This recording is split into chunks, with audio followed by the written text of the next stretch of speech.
outside out, going back and forth. Go down kick. Do not let the IWC fool you, my friends. It doesn't need to be a clear-cut anything. Pump the kick out. Miguel pops up the kick up and a kick to the side of the head of Matt Sydal, who doesn't go down. Kick of his own to Trey Miguel. Oh no. Got him caught. Oh! Wow. And Matt Sydal your winner! Matt Sydal!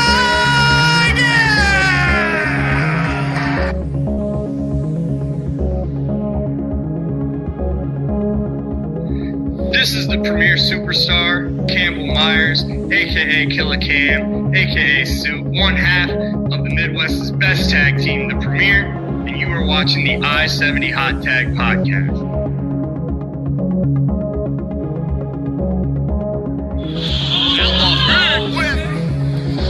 Steps over. Insecurity. Outlaw out on his feet. Davey Vega hooks him up. Vega's looking for that brain eater. From behind Outlaw, handful of tights. Not enough to put Vega away. Vega coming in hot, makes a big boot again. Let's go, Vega. As he hooked. Whoa! Right to the center of the ring with Vega. Vega with a brain eater. Vega with a brain eater. 1, 2,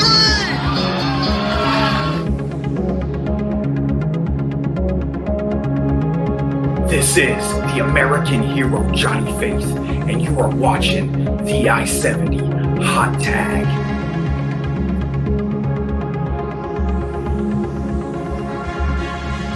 They've done enough for the ref to not call it. Whoa! Came in hot. Big shoulder tag, or shoulder bit. Big form, I should say, sorry. Don't deliver that. Twitching there. Uh-oh. Burning hammer. Got him loaded up. No, UFO, baby. Whoa! That is a game changer. Miles up with a power bomb. Stacked him up. 3, there it is. Your winner, Thomas Shire.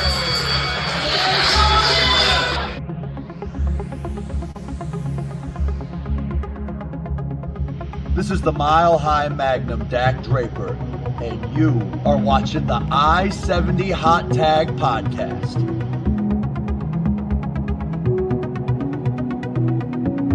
Clothesline sets Jeremy Wyatt out of the ring. Dak Draper now. No schoolboy by Jackson. 2 count only. Jackson up to his feet. Into the fireman's carry. Magnum KO. We got a hook in the leg and a cover. 2 and a 3. That'll do it.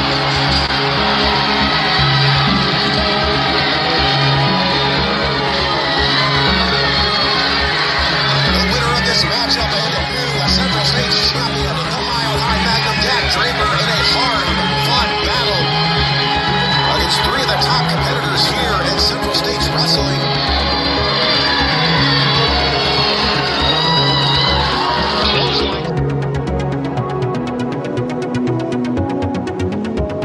This is yours truly, the straight edge prodigy, Alan Jones, and you're watching the I-70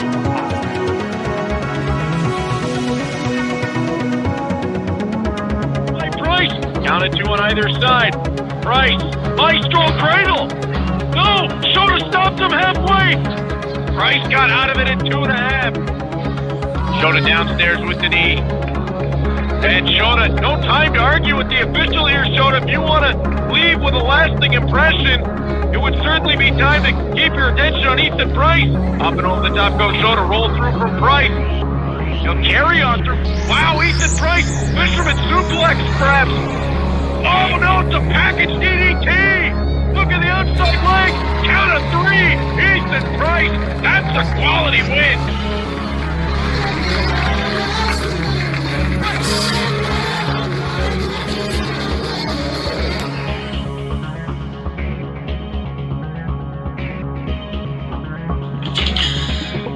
This is the walking weapon, Josh Elliott Chase Riley, reigning, defending Impact World Champion, and you're watching the I-70 Hot Tag.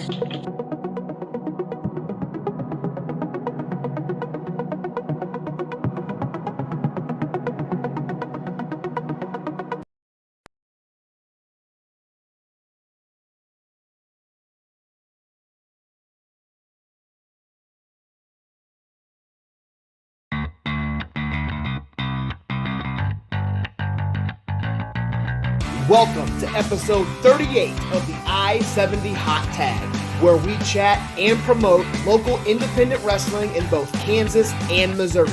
Tonight, we'll have the privilege of interviewing a Midwest wrestling veteran. He's one of the most well-respected wrestlers in our area and has spent many years in Harley Race's World League Wrestling. He's a 10-time WLW Tag Team Champion and a 2-time New Breed Wrestling Heavyweight Champion. He's the current reigning, defending New Breed Wrestling Television Champion and WLW World Champion. Tonight, joining us this evening is none other than Superstar Steve. Plus, XWE returns to Salina, Kansas for Road to Glory. We'll run down that entire card and give our predictions on what should be a great night of wrestling. Last but not least, Central States Wrestling is back, and they are seemingly not missing a beat. We'll discuss the upcoming February events that they announced earlier this week, and much more. Don't go anywhere because the I-70 Hot Tag starts now.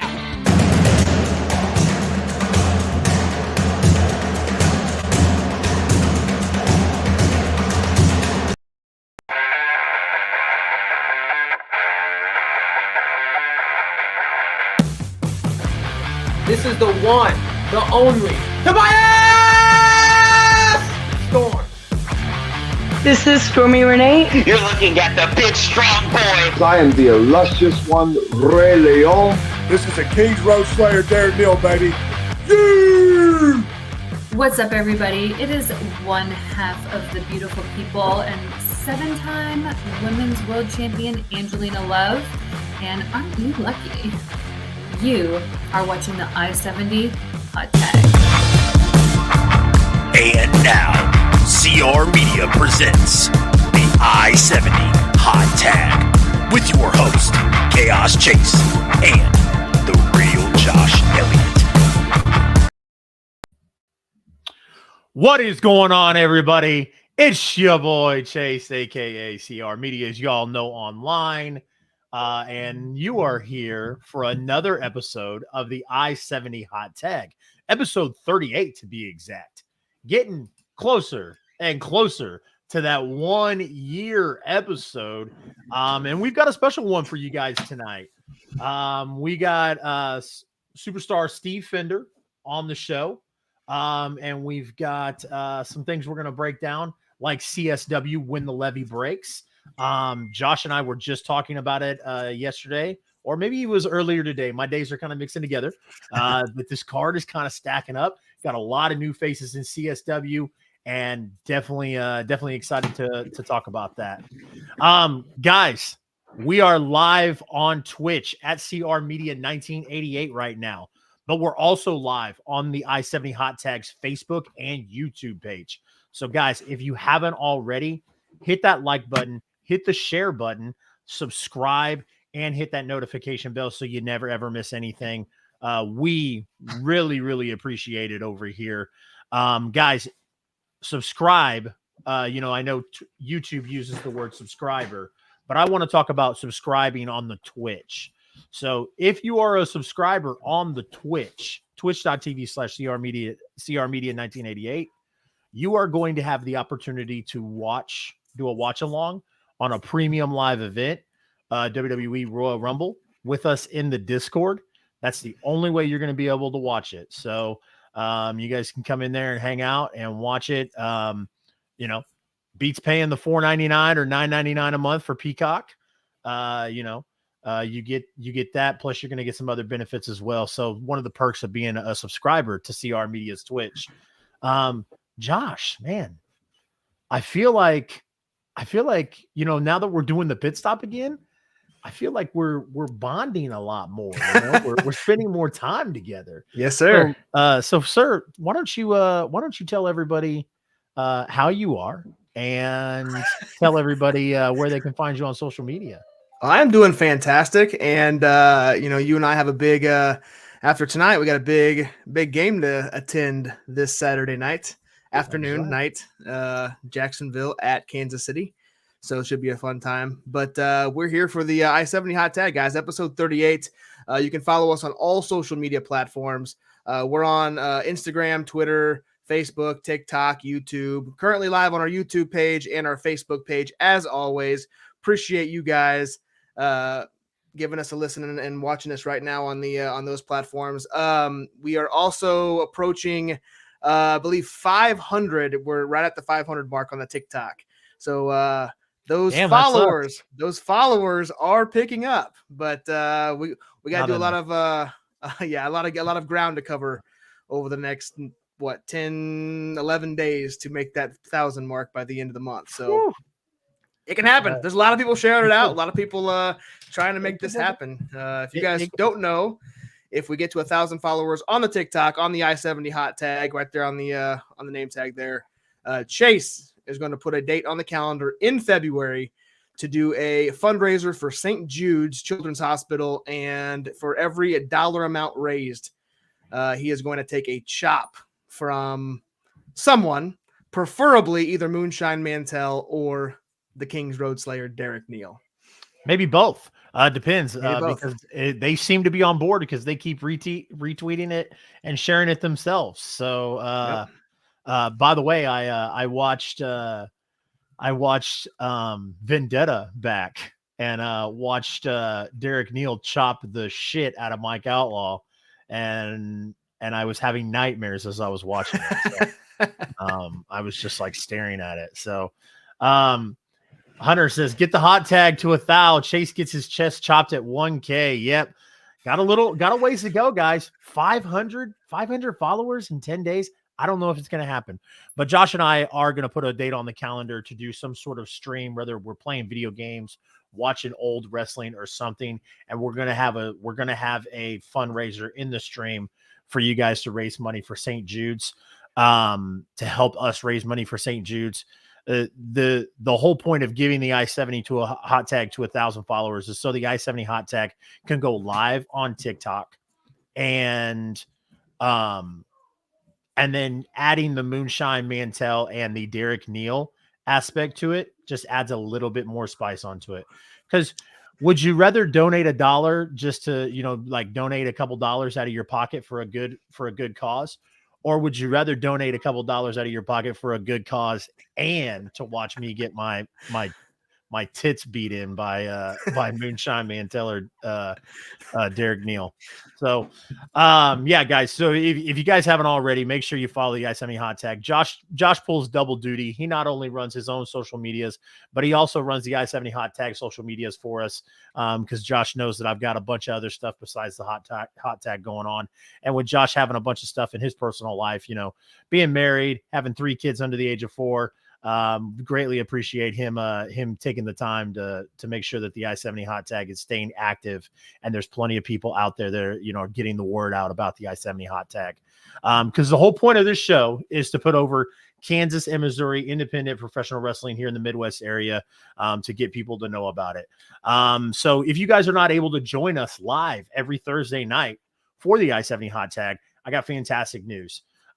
You can go find the podcast version on Anchor, Google, Apple, Stitcher, and Spotify, and listen to it on there. Of course, you can still watch the videos on demand on YouTube or on Spotify, because Spotify has videos available.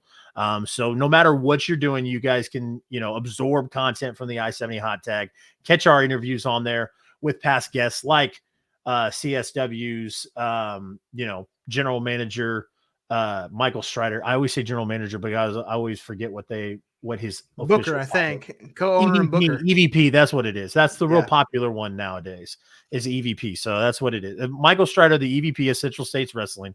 We had an interview with him. We interviewed Brock Anderson from AEW, Matt Seidel from AEW, Josh Alexander from Impact Wrestling. A lot of great people on there that we've interviewed, plus the local talent here in the Kansas City and Missouri and Kansas area. So definitely go check that out. I'm not going to waste any more time here, man. We're right at 15 minutes minus our, counting our 5-minute countdown.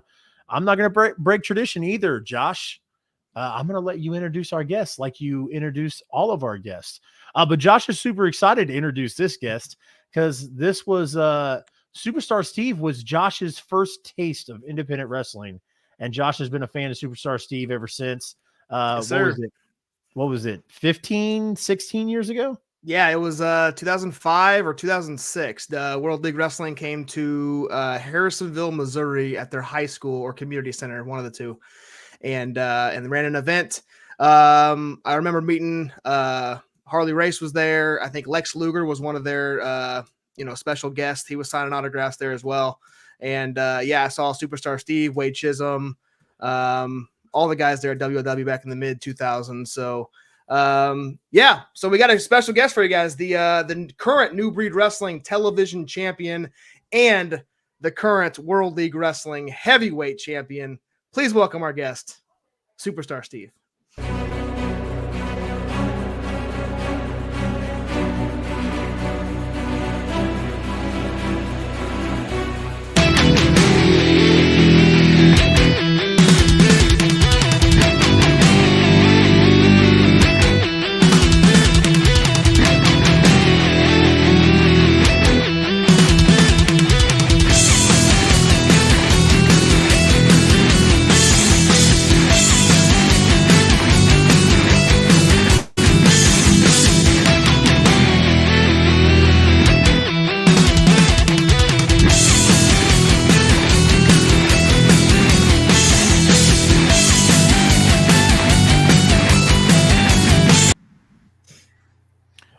Welcome to the show, sir.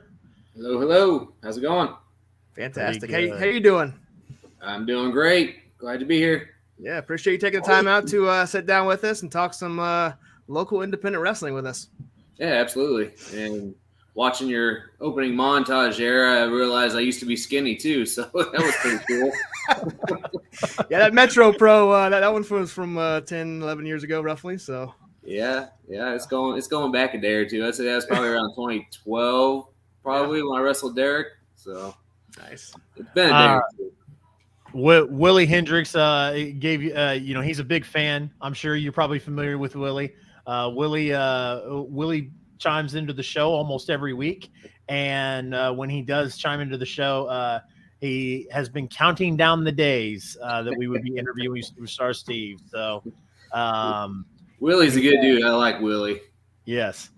So Steve, the whole point of this show was Josh and I sat at an independent wrestling event this year, and Josh and I were talking about doing a wrestling podcast, because every mark has a wrestling podcast. So why you said not this year, but you mean last year? Yes, you're right. My bad. And so in the middle of talking about a podcast, we were like, everybody does mainstream. We love the Kansas and Missouri independent scene, so why not do something with that? So I start off every single interview I do, Steve, by asking for you to tell us and our viewers, who is Superstar Steve Fender? Who is Superstar Steve Fender? Well, if you've followed Midwest wrestling for any length of time, you know that Superstar Steve has been a staple for a whole lot of years. I started wrestling back in 2000. May 20th of 2000 was my first match. So I've been around for a day or two. I've seen a guy or two come and go. I've seen a lot of good workers come through. I've seen a lot of good workers stay. I'm me. I'm a cocky, pompous asshole. There you go. There's no need sugarcoating it, but nope. If you see me in the ring, you know it's true. Ask Willie; he'll verify. So here's a question. You've been around for many years. Do you prefer playing the good guy or the bad guy heel? Which one do you prefer? Well, I'll tell you what. So in 23 years, almost 23 years of wrestling now, I was the good guy, the baby face, for a grand total of maybe 3 years. So by far and away, I prefer to be the asshole. Yep. Yeah, I'm not going to say it comes natural, but it comes natural. Yep. So, we always like to ask, kind of talk to us how you broke into the business, but, you can tell us that if you'd like, but my question is kind of, focused more toward the World League Wrestling and your time spent with Harley Race. And everybody knows who Harley Race is. I just wanted to ask if you had any good Harley Race stories you'd like to share for us and our viewers. I can probably come up with some, but if you wait till later in the interview, talking wrestling and talking the history of what's going on in the Midwest, I'm sure it'd jog my memory a little bit more. Okay. But if you want, I'll go ahead and tell you how I got started in the business. Yeah, go ahead. So way back this is going back even before 2000. So I started training. I give my official training start date of March 1st of 2000. I don't know if it was the first, but I know it was the very beginning of March somewhere. Whatever first Monday of March was the first day I started training. But even going back a couple years prior to that, the Monday Night Wars were hot and heavy. ECW was the brand that I started following. So anybody that's followed wrestling for a long period of time, they'll probably know that WWF morphed into WWE, and WWF at the time started getting stale. We're talking mid-90s here, early 90s, mid-90s, where you had characters like Duke the Dumpster Drozy, Quang the Ninja, a bunch of stupid crap, right? It was kind of my teenage years, 14 years old, 15 years old, and my brothers and some friends that was watching wrestling really was kind of falling away from it because it was getting kind of hokey and cartoonish. And I mean, WWF was kind of the end-all be-all of wrestling. There wasn't a whole lot of other wrestling on television. There was some stuff here and there, but ECW pops up, and 16 years old, I start working at McDonald's, and one of the guys that's there turns my brother and I on to ECW. He's like, oh, he found out we were wrestling fans. He's like, oh, you guys ever watch ECW? We're like, never heard of it. Well, we lived in Virginia Beach, Virginia at the time, and they just so happened to have television that was local, and so we started watching ECW, and I got hooked on it. Yeah, Doink the Clown too. Thanks, Brian. See, people know. So anyway, ECW kind of reinvigorated my passion for wrestling, my love of wrestling. I shouldn't say my passion, my love of wrestling. And it wasn't necessarily the violent stuff. I've never been a huge fan of the violent stuff. I've always viewed it as it's like a car wreck, right? When you see a bad car wreck on the highway, everybody slows down to look at it. That's how I view hardcore wrestling. But the guys, Eddie Guerrero, Dean Malenko, Too Cold Scorpio, the guys that were actually wrestling and getting the fans hooked, you didn't see that wrestling anywhere, right? Well, if you had Japan tapes at the time, you could. But you never saw that stuff on WWF or WCW, and that was the two national companies at the time. And that, I mean, the Malenko Guerrero series just captivated me, man. I started watching, became a huge fan then. And then, of course, WCW started rating ECW for their talent and took some of the cruiserweights and started their cruiserweight division, Guerrero, Malenko, Benoit, those guys. And then, of course, Vince got his hand in there. And that's what really heated up the wrestling wars was grabbing all this international talent and showcasing it. Well, that's where my passion really came into play. And I knew, I remember taking a shower one day and thinking, man, if I don't try this wrestling thing now, I don't want to look back in 40 years or 20 years and say, man, I wish I would have tried that, because I've always been athletic and I knew I could do the stuff that I was seeing on TV. So I started doing some research, which I'm sure not too many people actually do, but I started doing some research, and I found out that most guys had gone to a wrestling school. Not all of guys, but most guys had gone to a wrestling school. And so I started researching wrestling schools and found some reputable schools that were out there. I decided if I was going to go to a wrestling school, I needed to get in the gym and I needed to start bulking up, because I was this 17, 18, 19-year-old kid, and I weighed probably about 180 pounds at the time, maybe 175, somewhere in there. So, I mean, I wasn't big by any means, about 6 feet tall, 175. And so I started training. I started going to the gym, started lifting weights, started trying to put on weight. And obviously when you're young, I shouldn't say obviously, for a lot of people when you're young, putting on weight is hard to do. But that was my goal, was put on weight. And the more I read up on schools, the more I realized, hey, you got to do the Hindu squats, you got to hit the cardio, you got to do the gym. It's a combination of everything. So at the time I was working construction, and I would go home, work all day, whether it's in the wintertime or summertime, it didn't matter to me. But I'd work all day, and then after work, I'd come home and I'd go out and I'd go for a run. I'd run about 2 miles every day, and it didn't matter if it was 100 degrees outside or 30 degrees outside. I was out there running, trying to get my cardio in. And through this whole process, I was still looking up researching wrestling schools, and I found 3 wrestling schools that I thought were reputable that I could go to. One was Dean Malenko School in Florida. One was Les Thatcher School in Cincinnati, and I don't remember the third one now, but it was on the East Coast. I don't think it was the Monster Factory, but it was somewhere in that area. And so I sent off to get info from all of them. Well, didn't realize it, but Dean Malenko School had just shut down because he had signed his contract with WCW, and there was obviously nobody there to run his school since he wasn't going to be there full time. I did get a packet back from Les Thatcher, and I didn't get anything from the third school. And I was actually leaning towards going to Les Thatcher's school when all of a sudden there was an article in the Jefferson City newspaper about a wrestling school that was opening up in Eldon, Missouri. And so I was like, well, shit, need to take a look at this.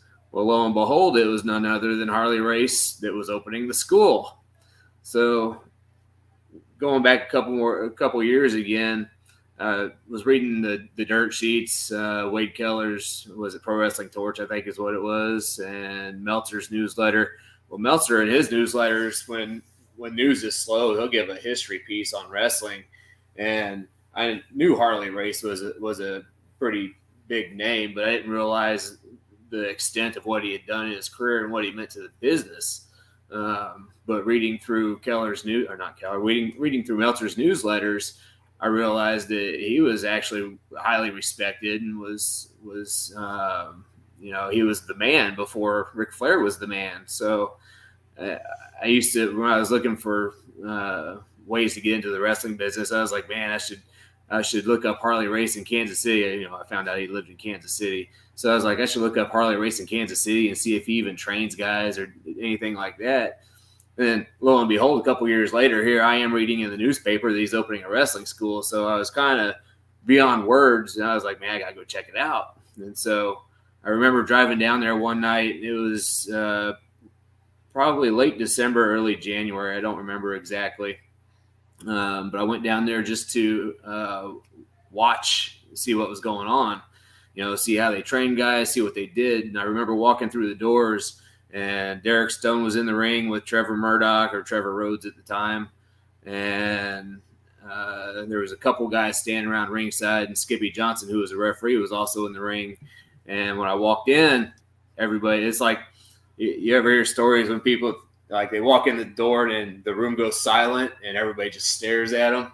Yeah, that's exactly what it was. Like, I walked in, I was walking up to the doors, glass doors, walking up to the doors, and I could see them doing stuff in the ring. And just as soon as I opened that door, nothing. Everybody stopped what they was doing, was looking at me, and I was like, okay. So I walk in, and there's kind of like a bar area on the left when you walked in, and not a bar area, not like drinks, but like an actual bar. I guess it could have been for drinks, but there was no drinks there. But on the right-hand side, there were some couches and chairs. And so I just walked in, I just sat down, and everybody's just looking at me. And I'm like, oh, they're going to start wrestling any minute here, right? And nobody, they're not doing anything. Nobody's saying nothing. They're just staring at me. And I'm like, okay. Well, then Skippy Johnson walks over, and he's like, hey, bud, can I help you? And I was like, yeah, I was thinking about coming and training at the school, but, I kind of want to watch. Oh, sorry, man, we don't let people watch. It's closed practices or closed training. I'm like, oh, okay. So he's like, I give you some information on the school if you're interested, and, you can schedule a tryout and come back at some point. And so I was like, all right, sure. So he gave me some information on the school, and I wasn't blown away. If you've ever, I don't know if anybody that's listening has ever been to the original Harley Race Wrestling Academy. It was on Maple Street in Eldon, Missouri, but it's kind of a shithole. I ain't gonna lie. It was an old building that had a wrestling ring in it, and Harley actually rented his side of this giant room from this other piece of shit that ran a gym on the other side. And I don't remember his name, but he was a work of art. And basically he was leasing the whole area, but he only uses the half with the gym on it. And so he subleased unbeknownst to the landlord, he subleased Harley his side of the building. Nice. But you know, I wasn't blown away. But I was working a full-time job at the time. I still lived at home, so I was like, dude, I don't have to pay rent. I can come train. You know, I can work full-time still, make my money, come down, train in the evenings, and everything would be cool. And that's what happened. You know, I scheduled a tryout, and when I scheduled my tryout, Skippy was the one that was running the tryout at the time. Also, unbeknownst to me, in between the time that I scheduled my tryout and the time that I actually went in there to see the school, Derek Stone and Harley kind of got into it. And I think it had a lot to do with Gracia, who was Derek's first wife, but they all kind of got into it, and Derek and Gracia left, and Harley ended up replacing him with Jay Hanna. And if you give me a little bit, I'll think of what his ring name was, but Jay Hanna was his name. Nice enough guy, but I don't think he had the knowledge that Derek had. So that happened in the meantime, but I scheduled my tryout, and Skippy's running the tryout. Skippy's kind of running training a little bit, I think. Jay was like the head trainer, but when he wasn't in there, Skippy would run through stuff with some of the guys too, because he ended up living at the school at one time. But that's, you know, I scheduled the tryout. It was me. It was Tim Warcloud. There's a couple other guys there, and I was, of course, since I'd prepared and knew ahead of time that cardio was huge in pro wrestling, and I have great cardio to begin with, but I was blowing those guys away in cardio. And I vividly recall Trevor Murdoch. This is a good story. Here I am blowing the guys away. And I remember doing something. I don't remember what it was. I was doing something cardio wise. It was either push-ups. I was on the ground on all fours, and Trevor Murdoch comes in just to see what's going on, because he knew there was a tryout there. And he sits on the couch and he starts cheering me on. And I got done doing what I was doing. I stood back up, and he's like, "All right, man, keep up the good work," or something. And I was like, "Who are you, the cheerleader?"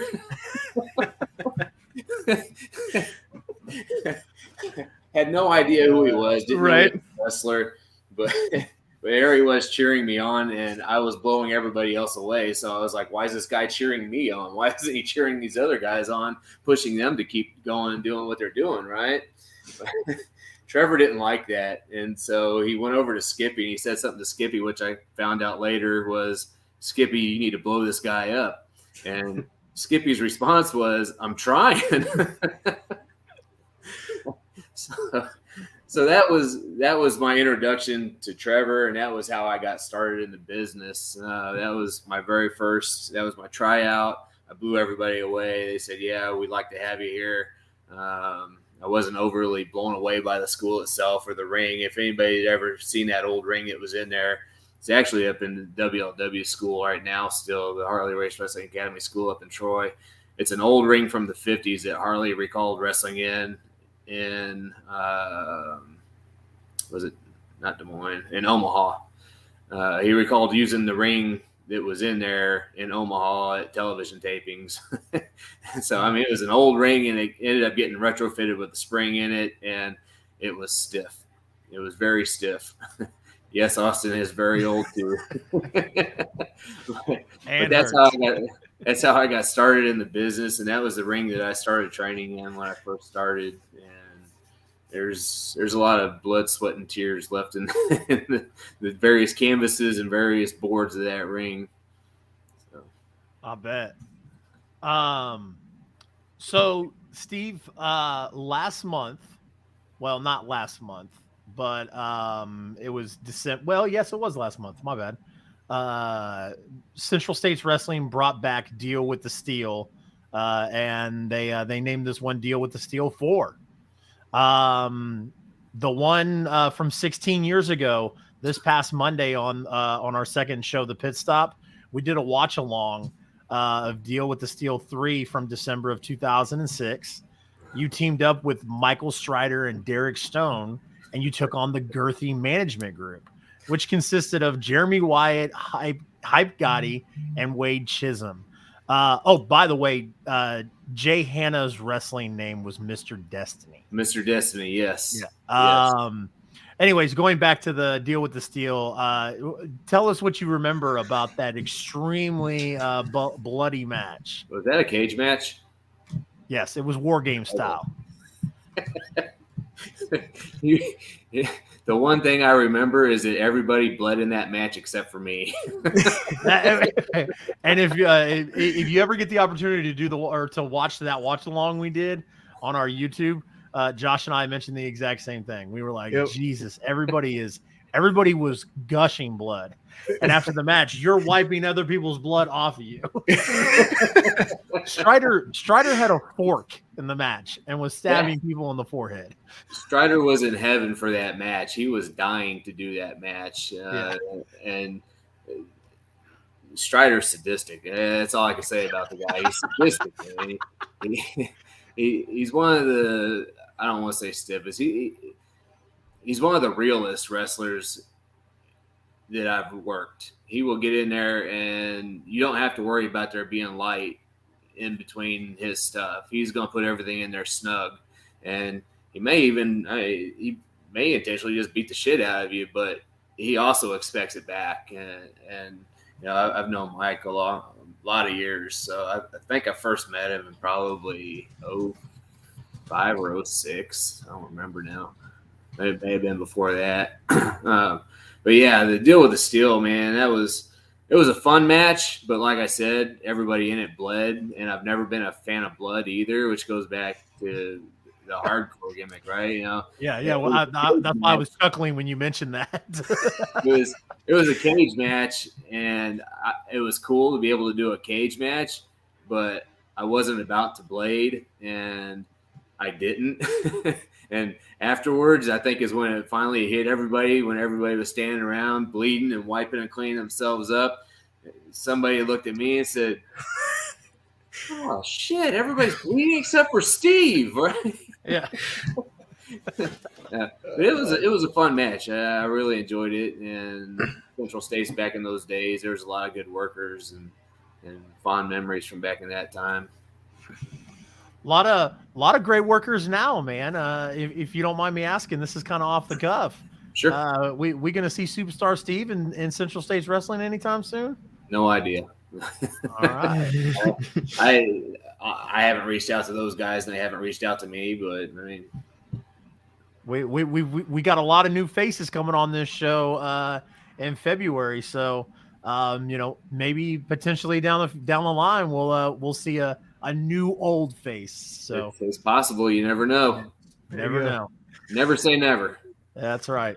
So you mentioned good workers back in the old CSW days. Kind of tell us who you think some of the your better opponents or some of your best matches has been over your career. Over my career? Yeah.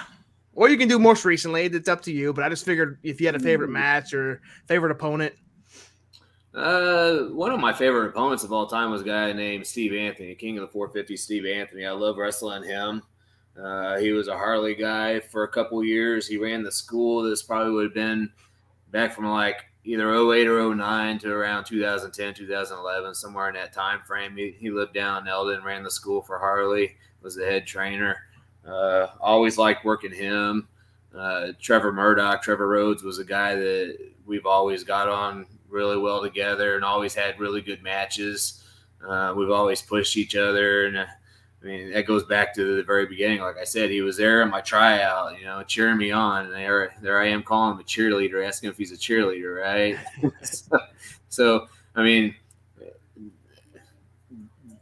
the friendly rivalry, we're pushing each other to get better. And obviously it worked because I went places and he went places. He went farther than what I did, which is awesome. I'm very happy for him. I still talk to him to this day. One of my good friends, a guy I consider a good friend, but always had good matches with him. Always pushing each other. Tag teams. I love teaming with Ace Steel. I love teaming with Matt Murphy. I don't know, man. I've had so many good matches and wrestled so many people over the years, and you get lost in a log jam. we'll talk about newer guys. I like Raheem De La Suede from WLW now. Moses the Deliverer. I like, two really good guys outside of the ring and two guys that have really progressed inside the ring. Niles Plonk. Craig's a good dude. When I first started, he was a Central States guy when I first started. And there was a period from probably, I don't know. It's hard saying because Metro Pro started up at some point when Central States stopped. So I probably saw him in there. But there was a period where I didn't see him for quite a few years. And I didn't think he was a great wrestler before, but I didn't think he was a bad wrestler. You know, I would say he was average at the time when I last saw him. But then this couple-year period went by, and I saw him at a New Breed show. And I don't remember I don't think I worked him at that show, but I saw him at a New Breed show, and I watched him work, and I was kind of blown away. You know, I hadn't seen him work in years. Of course, he'd done the NWL stuff prior to me seeing him, but I was blown away by how much better he had gotten since I last saw him. He's a good local dude. Niles said, you know, we had him on the show earlier last year, and he mentioned his time in NWL, and that was kind of the, you know, he didn't say it was his turning point, but that's kind of where that gimmick, that connoisseur, that's kind of where he found his niche and his character was there in NWL, and he's kind of taken off from there. So I agree. He's a good talent. Let me think, man. Bull Schmidt, you know, opponents in tag matches or even in singles matches, Bull Schmidt, me and him tore the house down so many times. It was ridiculous. Wade Chisholm, of course, Trevor was involved in quite a few singles and tag matches with me. I don't know. There's a lot of them. You don't got to name them all. I was just wanting to have you run through a few of them for sure. I don't know if I actually have a favorite match in Missouri, but I mean, at one time Harley was bringing in the NOAA guys too, and so I know I was involved in several 6-man tag matches that were really good too over the years. I remember one in Sedalia. It was me and Darren Wade, and I don't remember the third person. The third person was Kenta. I'm sorry. Me, Darren Wade, and Kenta, and we wrestled Morishima.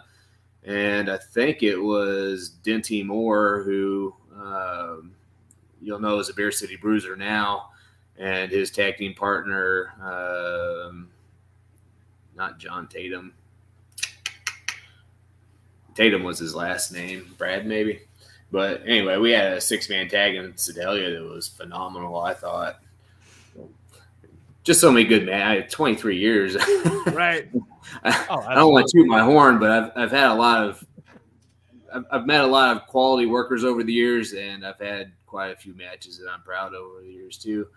If I had to bring up one that I know that I would say is really great, I wrestled this guy. His name was the Greek god Papadon.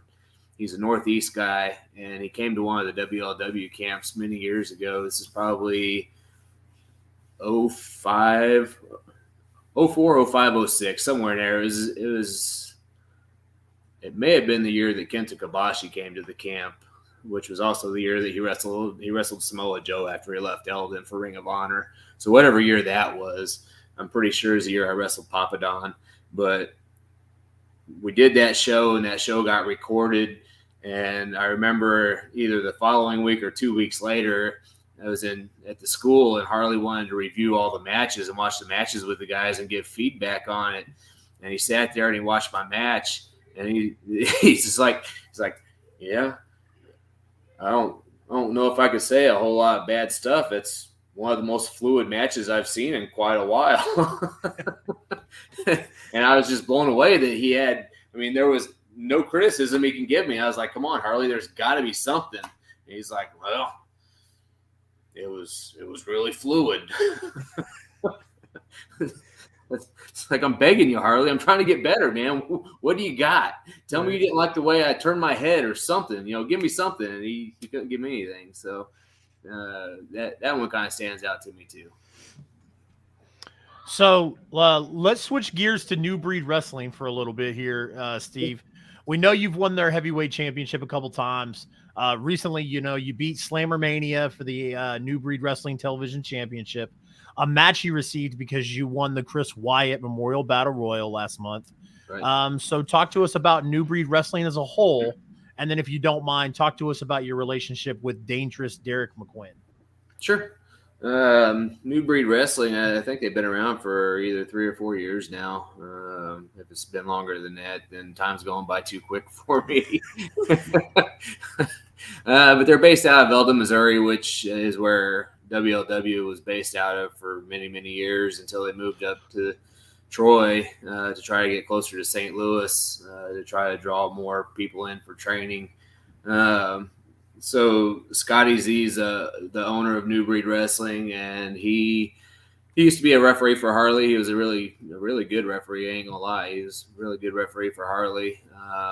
And after WLW left, he decided he wanted to start his own group, so he started New Breed Wrestling, and is based out of Eldon and has kind of expanded. Runs Sedalia and runs some other spot towns here and there. But yeah. They've been around 3 or 4 years, and then they're doing what they can to bring wrestling to the Midwest, which is appreciative. Gives guys another place to work, gives fans another outlet to come and cheer, boo their wrestlers, which is awesome. I guess my relationship with Derek McQuinn, Derek's a good buddy of mine, man. We go back many, many years. I probably first met him in, it was either 01 or 02. He came in for an open tryout, and he's one of those guys that he has a football background. So he played football in college, and he came in and he kind of blew away the other people that was in the open tryout, and he wanted to come in, he wanted to train, and he did. And we hit it off right away. I mean, he moved to Eldon, and, we would train in the evening, and on the weekends we would wrestle, and then after wrestling, we'd go to the bars and we'd close the bars down, and then we'd go home and wake up and do it all again, right? You do it Friday night, you do it Saturday night, then you recover Sunday. and when you're young, it doesn't bother you, but when you get older, it sure does. But yeah, he's a good buddy of mine. Oh, come on, Willie. He's not softcore. I was just getting under his skin. So, he's had I can't put words in his mouth, but in my opinion, he's had a love-hate relationship with the business. He was in the business for many years, and he did well. He was WLW heavyweight champion, and at one time he held the tag team belts as well. But he ended up getting hurt, and I believe he hurt his shoulder the first time and was gone for several years, and then decided he was going to come back. And, of course, open arms, come on back. Love some Derek McQuinn, so come on back and do our thing. And then we did for a while, and then he got hurt again. So I think he hated the business really after he got his neck jacked up, which, I mean, if you're in the business for any length of time, there's a good possibility you're going to have neck issues. I've had surgery on my neck, and I know he needs surgery on his, but until he gets to a point where he's confident in the surgery or the surgeon, I don't think he's going to do it. But yeah, I mean, he's a good buddy of mine, and known him for many, many years, and hopefully many, many years leads to a whole lot more years in the future. Absolutely. For sure. Real quick here, we do have a comment from Brian J. Bebe, who says, Steve, you were always nice and a good guy when I was a photographer there at New Breed. As someone who works behind the scenes at a few promotions, I just wanted to say thank you. Yeah. So. Yeah, I mean, I'm an asshole inside the ring, and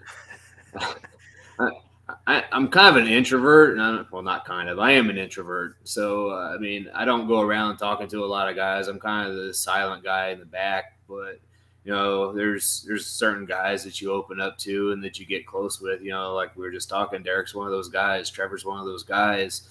Guys that you've been around, guys you travel with, guys you've gone to war with. I mean, those are the guys that, the bonds that are going to last lifetimes right there. But being the quiet guy in the back, a lot of guys are afraid. They see me sitting there, but they're afraid to come up and talk to me. And I'm approachable. I've never turned anybody away. If you got a question, feel free to come ask me. If you want my advice, come ask me. I'll give you my advice. You might not like it. I might not like it, but I'll give you my advice on something if you want to hear it. But, behind the scenes, I never turn anybody away. Awesome. So, you had a couple opportunities in the early 2000s. You had a couple matches for WWE or WWF. I believe it was on Velocity. I think you had a couple Sunday Night Heat matches. So what did you take away from those experiences working up in the WWE? Or did I'm sure that was a big time, a big opportunity for you back then. So, yeah, my very first WWE match was in January of 2001. I don't remember the exact date, like 18th, 19th, 20th, whatever day Dale Earnhardt died. It was the day after that. Dale Earnhardt died on a Sunday. On Monday, we was wrestling in St. Louis. But I'd only been in the business, not even a year when I got my first match. And my very first match was me and Matt Murphy doing a tag match with Kai and Tai, Sho Funaki, and Taka Michinoku. And the coolest thing, Sho Funaki is one of the coolest guys I've ever met, because after I did that match, so that was in January, the following July, I went to Japan the first time. So 5 months, 6 months later, I'm going to Japan.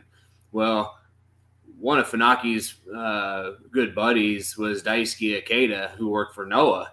And once Funaki realized that I was going to Japan for Noah, every time I went back to WWF, he always remembered me. He'd always come over and he'd always talk to me, which I thought was just awesome, because most of the guys, when you go up there, they want nothing to do with any of the extras, right? You go up there and you're like, man, they avoid you like the plague, and you're wondering, I know I'm just here, but say hi to me or something, right? You just got people that just walk around, and I'm sure they've got things on their mind or whatever's going on, but it just felt so ostracized as an extra being up there that a lot of the experiences, I know a lot of guys didn't want to be there because you had to be there at noon and you couldn't leave until after 10 p.m. And a lot of guys didn't like there's a lot of dead time where you're just sitting around, and a lot of guys didn't like that. But the actual work, over the years, I think I did 5 televised matches for them, and I did 1 dark match.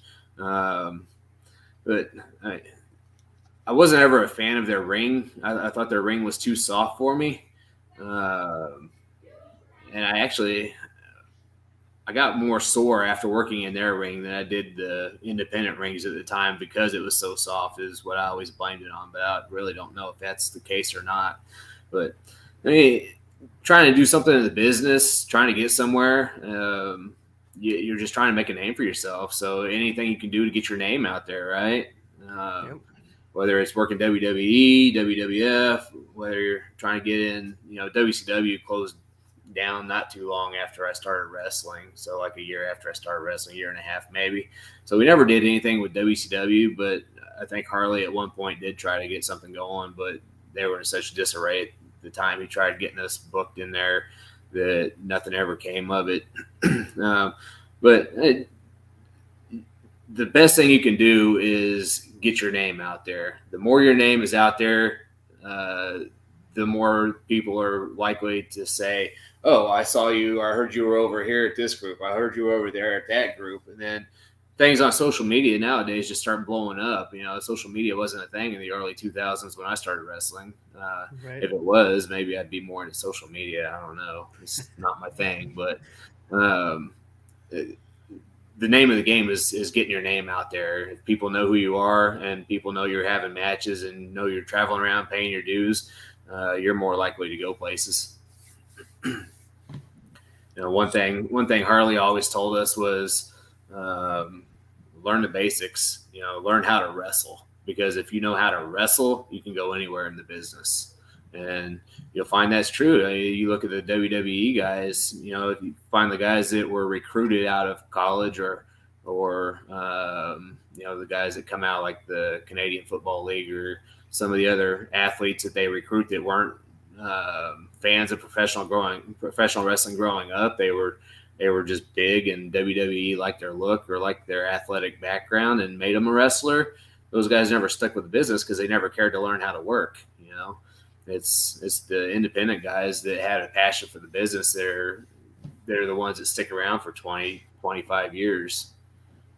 Yeah, most definitely. So as of right now, Steve, we're only covering Kansas and Missouri. Like I said, right now, whole idea of naming the show the I-70 Hot Tag is we got plenty of room to grow. But, you know, I do want to take an opportunity and talk to you I-70 goes all the way to Pennsylvania, man. Yeah, it goes across the United States. So, you know, one day we'll have some big sponsors, and we'll be covering, you know, more than just Kansas and Missouri. But you know, I did notice a lot of you know, obviously, you know, seeing a bunch of your work here in Kansas and Missouri, but know you've done a lot of work for SICW. What can you tell us about that company and your time there? So SICW, Herb Simmons is the promoter of SICW, and he's not actually the one that booked me there originally. Scotty Z from New Breed Wrestling and another guy, Doug Bird, who knows Herb Simmons very well, are actually the guys that brought me into SICW. And it just kind of blossomed from there. I had met Larry Matisic years before at one of WLW shows at the Shrine Mosque up here in St. Louis. But I never really wrestling for Harley and wrestling for WLW. I kind of put all my eggs in one basket. I knew that if I stayed there and I got good at what I was doing with Harley, that would open doors for me. So I was never really worried about trying to branch out and work for other groups. And to an extent, it worked for me, obviously, because I went to Japan.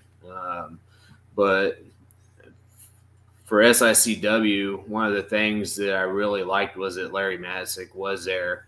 And when I first started going there, he was still really sharp. I mean, up until the day he died, I think his memory was there, but his body was just giving out on him is really what happened. But just going to the SICW shows and you know, I'd find Larry before one of the shows, and I'd get a story or two from him. You know, I'd ask him about, he'd give stories about Bruiser Brody, or I'd ask him about certain guys and how they were, and you know what they was like outside of the ring. And that really, for me, is what made me want to go to SICW in the first place. Because once I started talking to Larry and hearing the stories that Larry had to tell, and knowing that he'd been around the business for so long, made me want to go back and get more, you know, like a sponge. I want to soak that up, you know. I've always been a fan of just hearing stories from the old days, you know, like I'd sit in Harley's office for hours and talk to him about different guys or, you know, tell me a story from Amarillo, or tell me a story from Florida Championship Wrestling, you know. Back then, cell phone cameras weren't a thing, but man, if you could have recorded some of those conversations and got those stories from those guys firsthand, because I can tell you some of the stories, and you know, Harley wrote a book, an autobiography, and the stories that are in the book are very similar to what he tells, but they don't have all the detail of the stuff that he told, just because it's not family friendly, or it wouldn't go over well in the media. So I mean, just hearing it from those guys firsthand, you can't get any better than that. If cell phones were a thing back then, I could have recorded some of that stuff. You know, just going back and listening to it now, put me in heaven. Right. I'm right there with you. You know, we had, you know, it was one of our first interviews we did was with Michael Strider, and then you know, it was right. He was telling stories, and Josh and I, we let that interview go on, and we were like, I was like, dude, I could have sat and listened to him for another 4 or 5 hours tell stories. Like, it's like you, Strider, Derek Stone, you guys are the type of guys that I'd kill to get into a bar and pay the tab, and I'd keep it going just to hear the stories. Strider's one of those guys that tried for years to get in with Harley, and the timing was just never right. Harley wasn't looking for guys to bring in. He has a group of guys he was using. He was bringing in guys from the school that he was using, but eventually Strider got in and started working some dates for Harley. And I remember vividly, I don't know if we were at the show or driving to the show, but I remember being with Strider. He's like, "Son of a bitch, we're wrestling for Harley fucking Race." he was just such a fan, Good dude. I love Strider, man. A good dude, but he was just so pumped that he was actually wrestling for Harley Race, man. That's just, you don't see that from guys nowadays. You don't hear people going, trying not to throw shade on anybody, but you don't hear anybody going, "Oh my God, I'm wrestling for Davey Richards," or "Oh my God, I'm wrestling for Michael Strider," or "I'm wrestling for WLW." You guys just don't do that anymore, But Harley Race had his own promotion. Dusty Rhodes had his own promotion. I'm sure guys did it down there for Dusty too, down in Georgia. But that's the stuff that few people got to experience. And so, talking with Dennis McCaws, he wrestles as a drill instructor for WLW, and he wrestles as Attila Khan for SICW. But, man, we tell old WLW stories all the time. And, I mean, really, for us, that was like the golden years of our careers, because we didn't realize what a great time it actually was. We didn't realize that, we're wrestling for Harley Race, We're wrestling for the man who was the man in this business, who has just so much respect. And guys just can't say that nowadays. It's something that we can look back on and cherish, but you'll never see it again. Absolutely. Yeah. I'll share a Harley story with you real quick that I just thought of.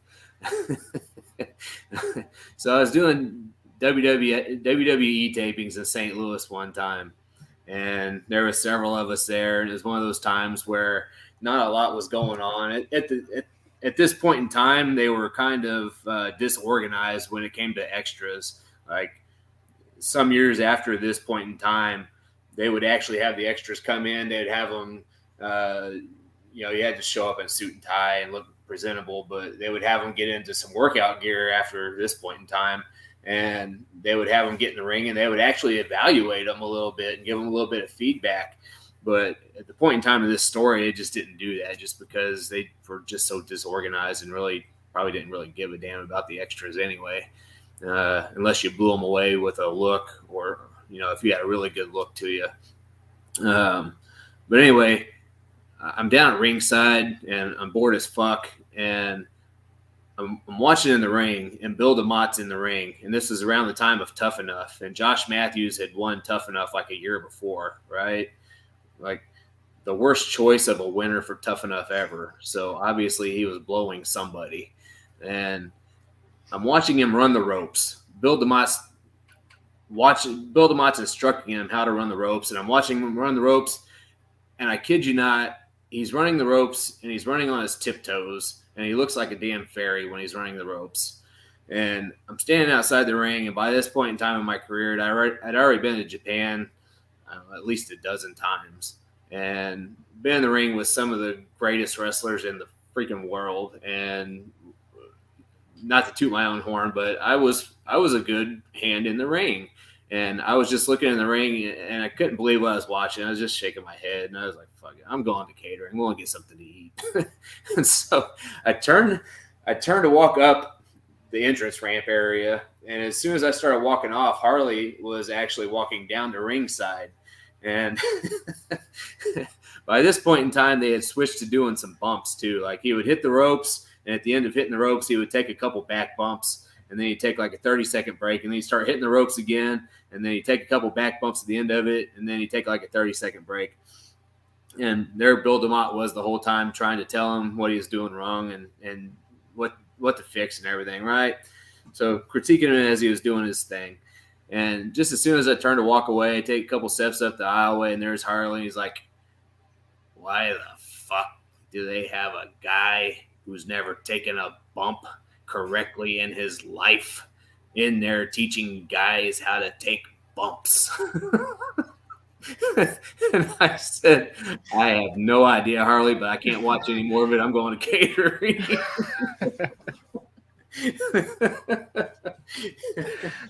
That's great. That's good. So, as we're kind of winding this thing down, we got a big event coming up on February 4th. WLW presents Hard Knocks, just a few weeks away. Your opponent is going to be announced at the event, so you have to buy tickets to find out who you're wrestling.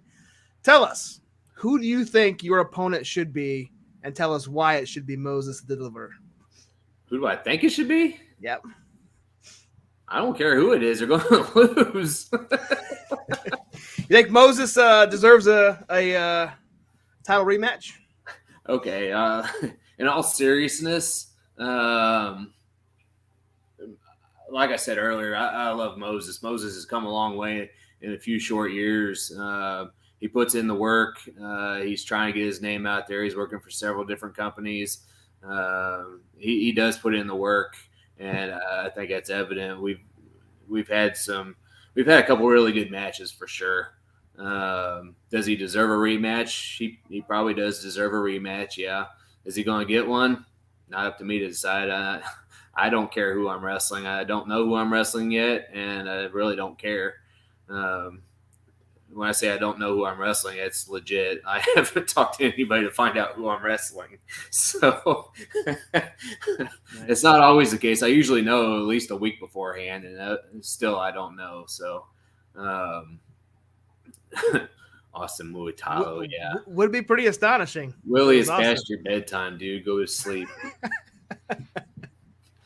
Well, I think with Moses being the longest reigning WLW champion, I think he most definitely deserves a title shot. Not only was he the longest reigning WLW champion, I believe he's also the youngest WLW champion as well. And not only that, but when they brought Trevor Murdoch in for the anniversary show, which I couldn't make, they put him in the position of wrestling Trevor Murdoch, which speaks volumes for the ability that the guy has. So I think without a doubt that he would be up there in the contention of guys that definitely deserve a title shot. I like it. So Steve, why don't you tell us and our viewers what other ventures and bookings do you got going on in the next few weeks? Ooh, the next few weeks. So I do have the WLW show on February the 4th, and then the following weekend, the 11th, I am doing the SICW show, which will be in Belleville, Illinois. And then the Sunday, so the 12th, would be the SICW TV tapings, which would be in East Carondelet, Illinois, which is right outside St. Louis, about 10, 15 minutes outside St. Louis. So that's what I got going on in March. Potentially a match show for WLW on the 25th as well. That's not set in stone for me, but WLW does have a show that's going to be on Fort Leonard Wood, and I think that's going to be a pretty big show as well. And then, of course, March, I'll have a WLW show on the first Saturday in March. I don't remember if that's the 4th or the 5th. It's somewhere around there. And then the following weekend again, SICW for Saturday and Sunday. And then New Breed Wrestling also has a show March 18th in Eldon, Missouri, but I'll be out of state for that, so I won't be at that show. But looking in the near term, that's the shows I got going on. So you will be at the February 25th show at Fort Leonard Wood? That's unknown for me at the time. I probably won't know until early February.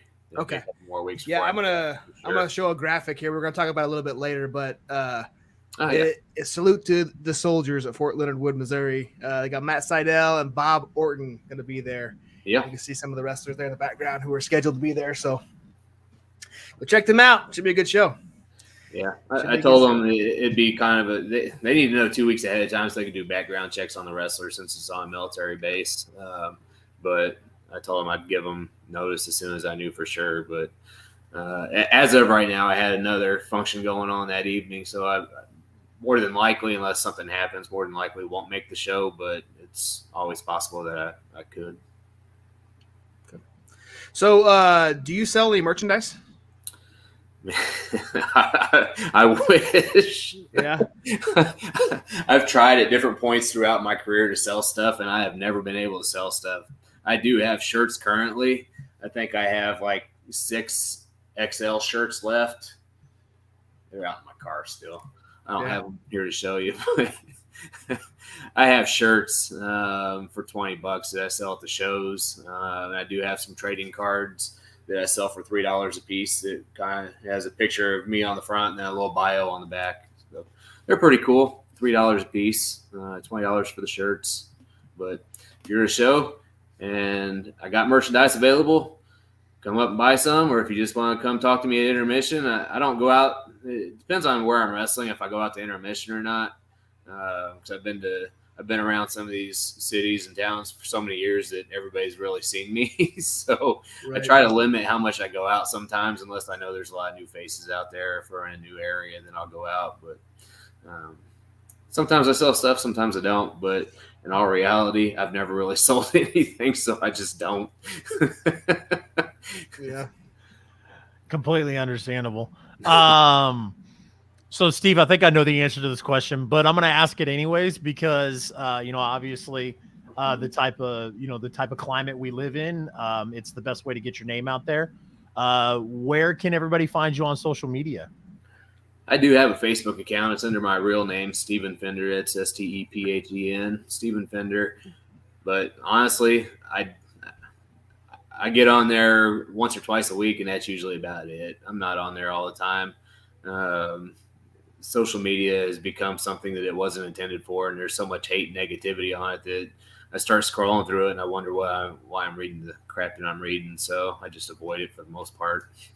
You got to get you somebody that can post your pictures and clips of your matches and stuff on there. That way you don't have to do it. People like us will message you and bother you to get on podcast, and it'll be some 19-year-old girl that works for you, and she'll just be like, yeah, sure, pretending to be you. So that's what you need, my friend. So Superstar Steve, this was lots of fun, man. Like I said, dude, guys that have been in the business for, long periods of time. Especially guys that can tell stories about guys like Harley Race and, Terry Funk and Bruiser Brody and all that other stuff. Marjorie Justice is a big fan. Do you know Marjorie? I might know Marjorie. She might be my fiance. Yeah, I figured by Willie's comment.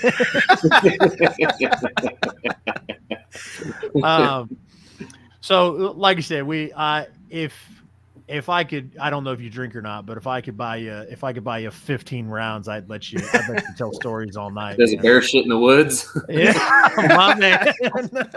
I do drink, but not for another week and a half. I'm on a 30-day diet, so. Gotcha. There you go. So at the end of these, I know you might have heard in the beginning, at the end of these, we always ask, in closing that, you kind of get the gimmick turned on, get into character, and just say, hey, this is Superstar Steve, and you're watching the I-70 Hot Tag. If you don't mind, Sure. What Josh and I will do is we'll put you on big screen. As soon as we pull you up to the big screen, all you got to do is just kick it off. Sure. All right.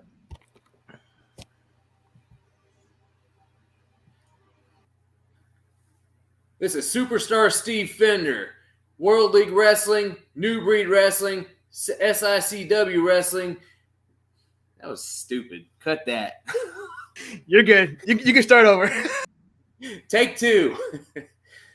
This is Superstar Steve Fender, Midwest Wrestler Extraordinaire. If you want to see a hell of a podcast, tune in to the I-70 Hot Tag right here on Facebook. Love it. Is it on Facebook, or is it more than just Facebook? It's more than just Facebook. That's fine. Yeah. Yeah, we're good. No, yeah. That's perfect. That was goofy. I can do another one some other time. Oh, you're good. We'll definitely have you on again. Yeah, we'll definitely have you on again. Like I said, Josh and I, we never ever thought that this would work and not take off, but when we first started doing this, we thought, oh, we'll cover the 4 wrestling promotions in Missouri and the 3 wrestling promotions in Kansas. Long and behold, you know, we're there's a whole lot more than that. we're at like 25 and counting. So yeah. And it's been an absolute blast. I mean, like I said, we never thought it would turn into what it has turned into. So we started a second show on Monday nights where we're going to watch the matches of the guests we have on Thursday and talk a little bit of news.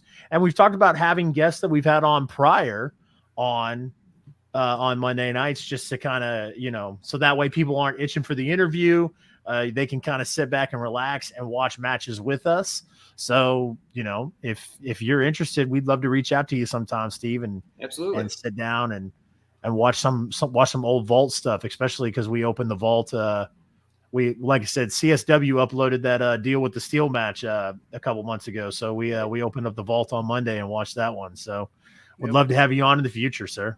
Yeah, I mean, you guys got my contact info, so anytime you want me on, just let me know. I'll do my best to accommodate you guys. I mean, we scratched the surface of the stuff that I've done and the stuff that I've seen. So absolutely. Josh, you have anything you got anything to close us out with? Nope. We just again appreciate your time, and we will definitely be making it out to a. Chase has been to a New Breed show. I have not yet. And again, I haven't been to a WLW show since I was in high school. So we have traveled to St. Louis and to Wichita. So we do travel around our area. So we'll definitely get down there to a WLW show at some point in the near future, for sure. For sure. Absolutely. Well, let me know. I'll get you guys some tickets. Yeah. Oh, yeah. Nice. Appreciate that. All right, man. Well, we will catch you later. We appreciate it. And we will catch you down the road. Absolutely. I appreciate it, guys. Bye, buddy. Have a good night, sir. Yep, you too. All right, everybody. That was Superstar Steve Fender. Josh has been working to get that done for a while now. It's been a while, man. It's been a while. That was one of my top picks when we started this. So absolutely. Josh, we greatly appreciate Steve coming on and hanging out with us, telling us those stories. I'll tell you what, man, not to take anything away from our other interviews, but I like how in depth he got, and it was just like scratching the surface, because I love how he mentioned that at the end where he was like, I've got plenty of other stuff we could talk about too. So that was another one of those interviews, man, that could have went on for 3 hours if we'd have let. Yep. Absolutely. But lots of fun, guys. Definitely go check Superstar Steve out. We promote New Breed Wrestling all the time in WLW. I know WLW doesn't do a lot of like live stream stuff, but New Breed Wrestling does. I know they upload some of their stuff on social media, so definitely go check that out. And of course, me, man. I'll get on YouTube and I'll go down a rabbit hole. If you go on YouTube and you search up Superstar Steve, you'll find some shit. So, so definitely go check that out. Guys, as you know, this is the part of the show where we take a 5-minute intermission. Go get you a drink, go use the restroom, whatever it is. But I encourage you guys, come back, because all those cool videos and stuff that you saw at the beginning that Josh makes, Josh does just as much, works just as hard on our intermission video. And also check out the ad in the intermission video from our official sponsor, Big Daddy's Donuts, which is in 3 locations here in the Raymore and Belton area. Give a special shout out to Big Daddy's Donuts before we play the intermission. And then also, if you guys are sitting here in the Kansas City area and you're like, man, I don't know where to go to watch wrestling, the great thing about what Josh does with these intermission videos is he shows you upcoming events in our area so you guys can go check out local wrestling. So it doesn't matter if you're on the east side of Missouri, if you're in central Missouri, or if you're in the Kansas City area, or if you're all the way in BFE, Kansas. There is independent wrestling for you guys. And like I said, it'll be in the mid-show break. So other than that, Josh, you got anything to close us out with before we go? Sir, we do have a freshly booked interview in a couple weeks that we have not announced yet. So that will be on the mid-show break as well. So be sure to check out the upcoming guests section of our mid-show. So nice. I like that. We will. We'll see you guys in 5.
kind of the same thing.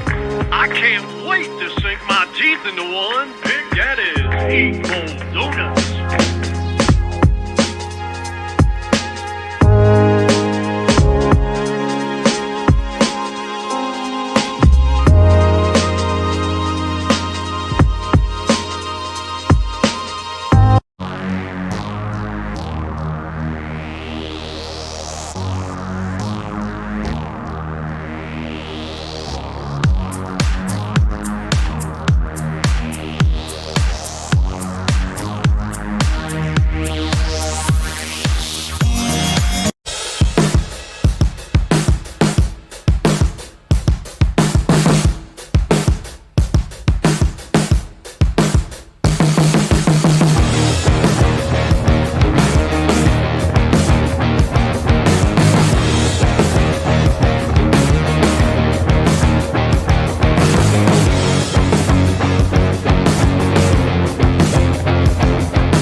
What is going on, everybody? Welcome back to the rest of the episode of the I-70 Hot Tag. We just got done interviewing superstar Steve Fender. Fun interview. Again, like I mentioned, like 3 times while he was on here. Love getting some of those older guys that have a lot of stories to tell, a lot of great stories. Just hearing about their experience in there. Let's go Bengals. Alan Jones, the Prodigy's a Bengals fan. That's weird. Is it more weird than me being a Jaguars fan? Yeah. You've just gotten used to it. So yeah, you're right. Look at my guy, Matty G, man. For those that don't know, Matthew Holland, stumbled upon the AEW Dynamite post show last night. Got to invite that guy on, and that guy was a hoot. He was super fun. Supposedly he's a big wrestling fan. I couldn't tell because I was like, what'd you like about the show? And he was like, I don't know, man. I didn't watch it. Nice. So dude came in, was so cool. It's, I don't know where he's at in the country, but dude was wearing sunglasses when he came in. So it had to have been 10 or 11 at night. So that's funny. So for those of you who saw the upcoming guests, we did officially, as of this afternoon, book Scott Tyler, aka the Giant Killer. He is coming on the show on February 2nd. Cannot wait to sit down with him. You've seen him wrestle multiple times in Central States Wrestling. We saw him in Journey Pro. So we have some. Alan's getting some hate for his Bengals comment. That's which is crazy because this team's not even playing. We still love you. We still love you here at the I-70 Hot Tag. If I can love Josh for being a Jaguars fan, I can still show Alan Jones some love. Speaking of showing some love, man, we've got a promotion that has been showing the I-70 Hot Tag some love, or some people in the I-70 Hot Tag some love, if you will. And what I mean by that is the Empire. Valencia y Paz, for just to talk about it. But let's break down this XWE Road to Glory in Salina, Kansas. Salina. I know. I'm just. But you had to bring him up. You had to bring up the Empire. It just so happens that the Empire sent in a video to the XWE social media outlets. If you follow them on social media, XWE Wrestling on Facebook and on Instagram and Twitter, I believe is all the same. XWE Wrestling, you can find them there. But specifically their Facebook page, sent in courtesy of your boy, Triple Dix and the Empire. So we actually have that video. It's all about the dick and how you play it. But we have that video here. We're going to play it before we start breaking this card down. So I should have been more prepared. Here we go, guys. Dick Richie Richards of the Empire out of the KWA sent in a video to talk about their you're gonna have to watch it on the XWE Facebook page. I don't have it ready, so my bad. It's not ready to play. So yeah, you guys go check out the XWE page. You can check out that video. Virtually what this video consists of is Dick Richards talking about his intention of putting his quote unquote his KWA Women's Championship on the line. He planned to do that.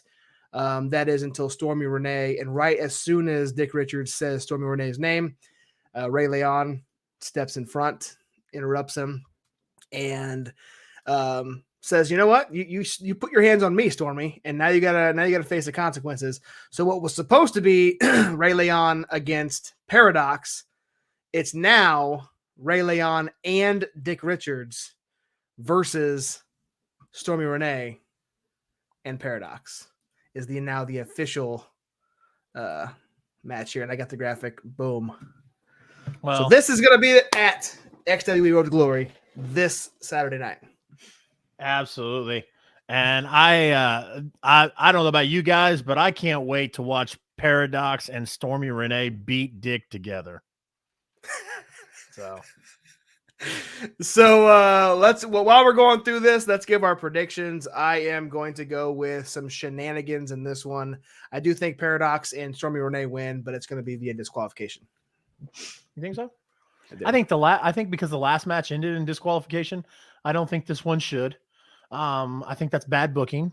And if you want to hear more about bad booking, check out CR Media on Sunday nights. Where me and my friend ABJ and Mark Pro Wrestling Kingpin go live, and we talk about the landscape of professional wrestling, and we give our bad booking opinions on there. Cheap plug. Yeah, absolutely. Speaking of cheap, my friend Matthew here says beating it is fun time. So, anyways, I'm gonna go with. I do think there's going to be some shenanigans, but I'm going to go with who I want to win, and who I want to win is Stormy Renee and Paradox. And I think, and here's my heads up to Stormy. Here's my heads up to Stormy Renee and Paradox. Valencia E-Paz is going to be there in some way, shape, or form. So just put your head on a swivel. Keep your eyes open, and Jiminy Christmas, XWE hire some referees that at least got 2 eyeballs. Because my goodness, I watched that referee in that Ray Leon match, that Ray Leon and Paradox match. She didn't ring the damn bell till he put him through the table. I was like, there's interference all over this place, lady. What are you doing? Yeah. Ring the damn bell. So anyways, that's my advice to Stormy Renee and Paradox. Keep your head on a swivel. Watch out for those scumbags, Valencia E-Paz. And who knows, man? That's Saturday, man. We're gonna be at Arrowhead Stadium on Saturday. Otherwise, Otherwise we'd be in Salina. Yeah, otherwise we'd be in Salina, making sure. Speaking of Valencia E-Paz,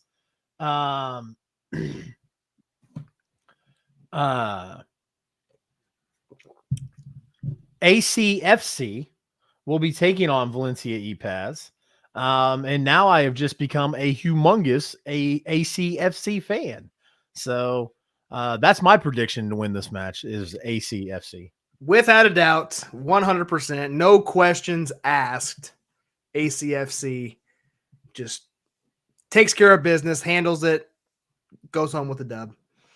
So, absolutely. I mean, there's no question there. So, yeah. It doesn't take much to beat two bums like Valencia Pass. Right. So, absolutely. Yep. So we got a former guest of the show, Shy Lynn, is going to Salina. She's going to take on Morgan Levee. So, what you got in this one, Chase? Is this a joke? Sure. Is this a joke? Dean Houston, Shy Lynn for the win. I'm taking the shooter assassin. I'm taking Shy Lynn. Yep. Sorry, Morgan. If you've ever seen an ice cube stand in hell, that's what that's gonna look like on Saturday for you. Sorry about your damn luck. Yeah, I agree. It was cool. You know, I wanted to bring this out. I think we talked about it when we broke down the last XWE card, but it was cool to see when Morgan wrestled Kelsey Magnolia last week or 2 weeks ago in Leavenworth. Before they wrestled, she yelled out, "Are you ready for some women's wrestling?"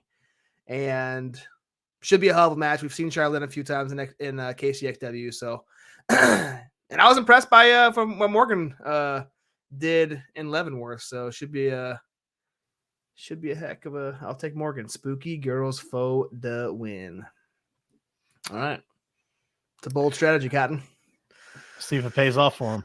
Yep. Next match, the main attraction, Tobias versus the Rebel Hearts. Now, let me ask you something. Tobias and James Moore, not just Tobias. I give James Moore's love. Yeah, I know. I'll give James Moore love, but I was giving Tobias extra love because Tobias is a former guest of the I-70 Hot Tag. But you know, I want to direct your attention to the right side of the screen there. You know, we've got Rebel Hearts. If I remember correctly, didn't Justin turn on guaranteeing at UUCW? Yes, but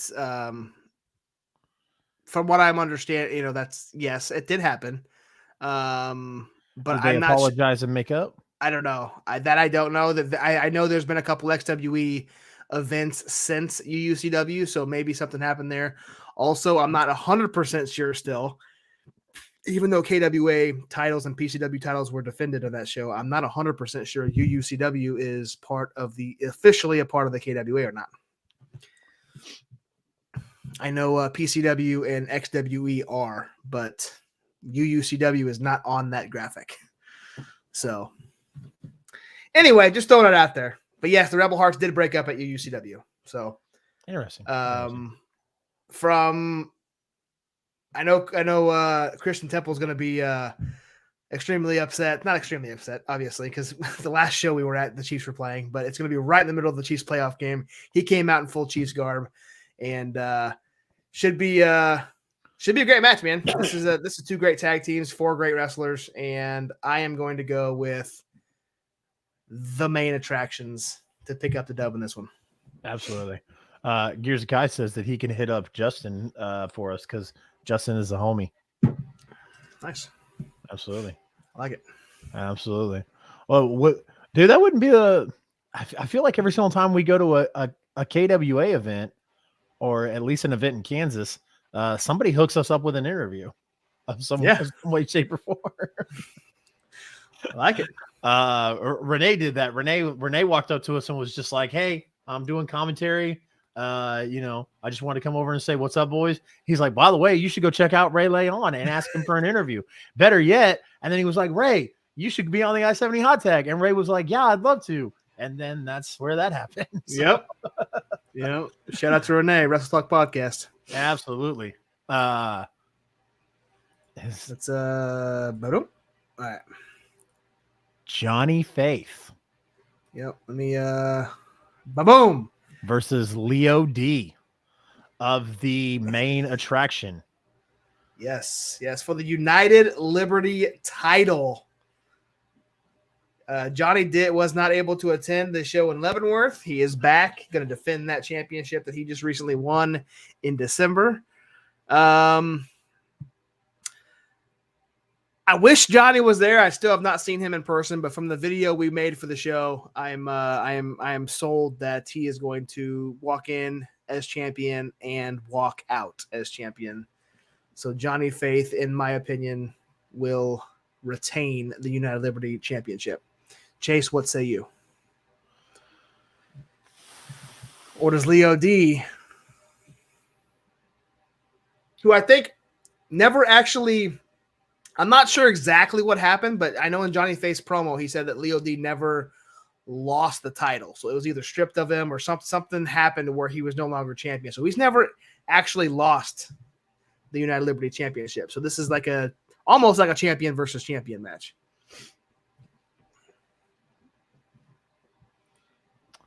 So, I'm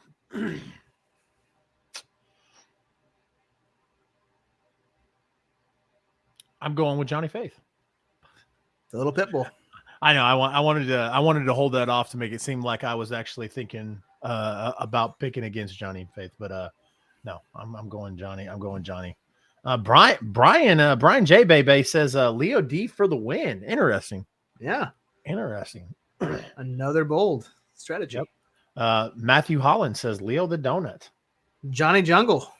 Johnny Jungle. I like it. I don't hate it. Aaron Helms versus Niles Planquet. Now,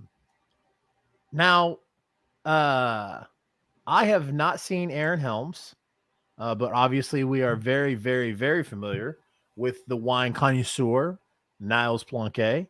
And that's who I'm going with. I'm going with Niles in this match. Yeah. Big fan of Niles Planquet. Niles was,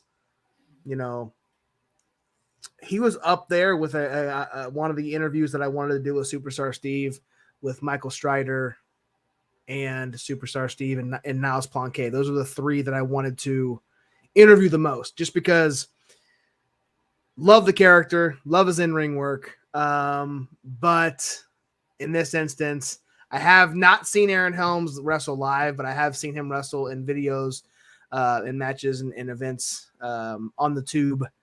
So I am going to pick Aaron Helms to walk out to victory. Really wish Niles was in Leavenworth last 2 weeks ago so we could see him live. Haven't seen him in a while. When was the last time we saw Niles?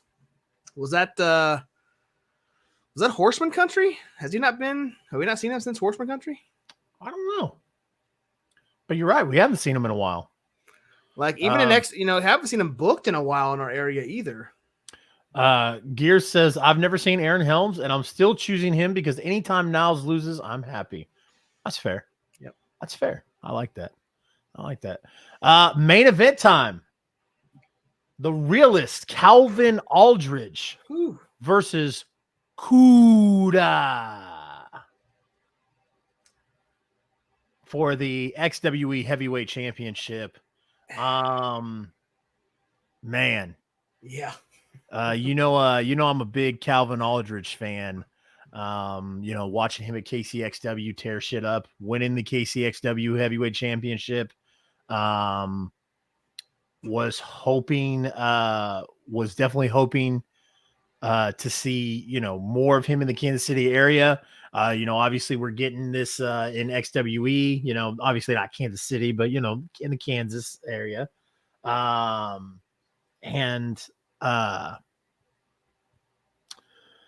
Kuda, I don't know, man. I don't see anybody taking that championship off of Kuda. So for as much as I want to pick the realist Calvin Aldridge to win, as much as I want the realist Calvin Aldridge to win, I'm gonna have to go with Kuda here because it just doesn't look like Kuda's losing that championship anytime soon. Yeah, I'm in the same boat. Huge fan of Calvin Aldridge. Very, very talented. in-ring worker, and I could see him doing it. I can see him taking the title off of him. Kuda's a huge fan favorite in XWE, so he might be wrestling less because of the new whiskey they're launching. Yep. Well, they've already launched their peanut butter and jelly. That's a wine, not a whiskey, though. So anyway, it's an alcohol. But yeah, I'm going to pick Kuda as well. I don't think I think that music's going to hit. The crowd's going to go insane, just like they did in Leavenworth. And not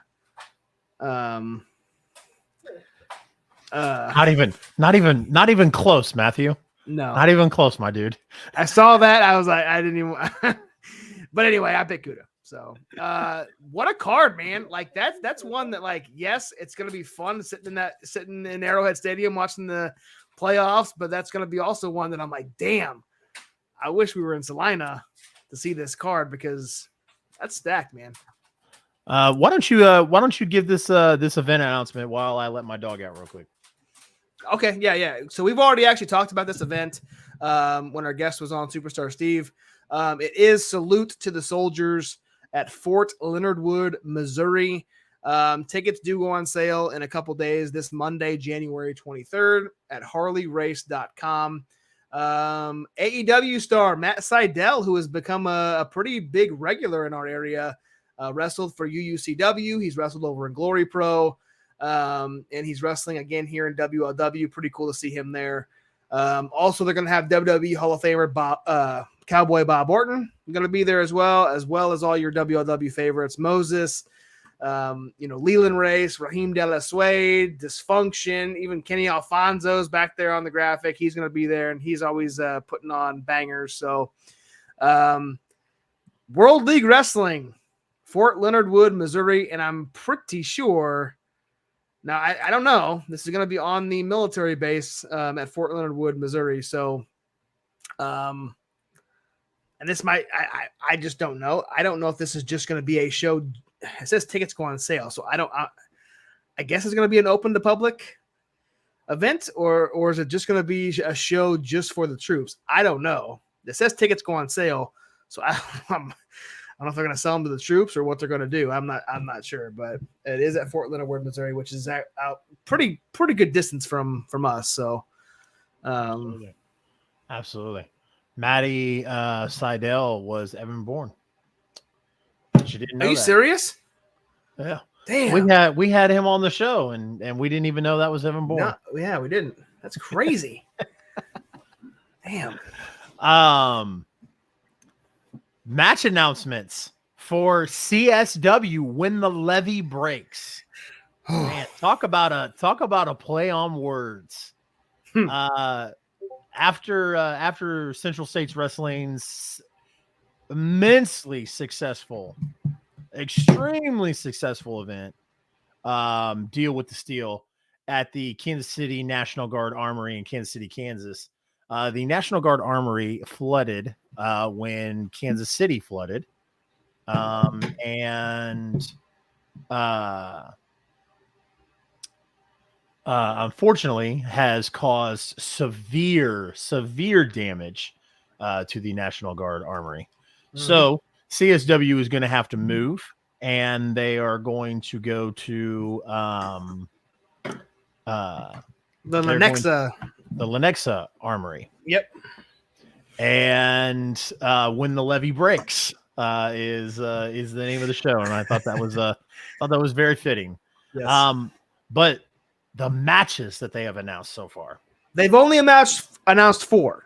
Let's preface this, and this card is already 3 times worth the amount of admission. Like, this is every single match I would pay $30 just to go see alone, but they've only announced half the card, and we're going to get into them here. I'm just extremely excited. Sorry, I'm jumping the gun. No, yeah, you're good. You're good. So to start off with, we've got the Tribe, the Howlets, versus the Hustle and Muscle, Karam and Rahit Raju. Yes. So excited to see the Howlets again. And they're going to be taking on Hustle and Muscle. Yes. So if for those of you who are not familiar, if you're in the Kansas City area, if you don't know Hustle and Muscle, they are they wrestle a lot in the St. Louis area. Karam is also wrestles in WLW as well, so he's had a lot of exposure there. But the Hustle and Muscle team itself is a staple in St. Louis, specifically Glory Pro. I'm not sure if they've wrestled in St. Louis Anarchy, but this tag team match is crazy that we're getting ready to see this. And we thought the premiere in the Howlets last month in the cage was going to be awesome. This one should be fantastic. I'm excited to see Hustle Muscle and CSW. absolutely. And then the next match, which I am extremely excited to see. Obviously moving on, because that story is ended. That story is so 2002, and we're on to 2023 or 2022. Jiminy Christmas.